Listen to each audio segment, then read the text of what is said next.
आप सुन रहे हैं एजी एंटरटेनमेंट की धमाकेदार प्रस्तुति।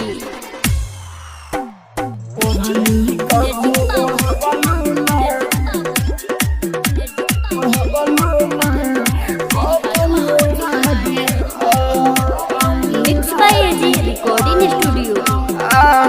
कहलो तो शादी दूसरा से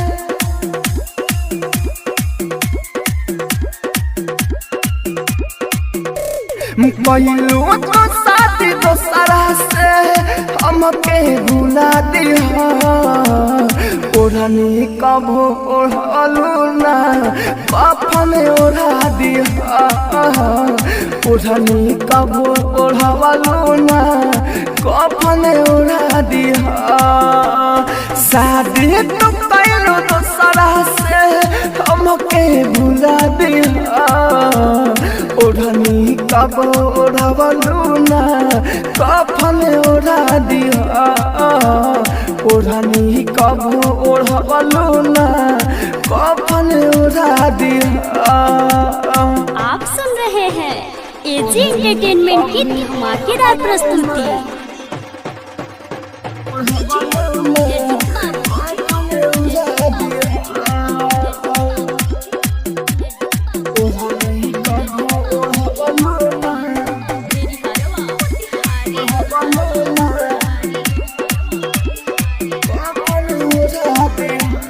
mix by AG recording studio. सोचल सारा सपनवा दिहनु रानी भुलाई। पिया के संगे जाके गोरी हो गइलू हरे जाई। पिया के संगे जाके गोरी हो गइलू हरे जाई।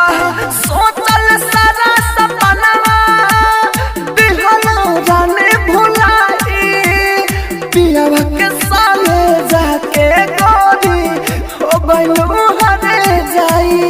हो गइलू हरे जाई।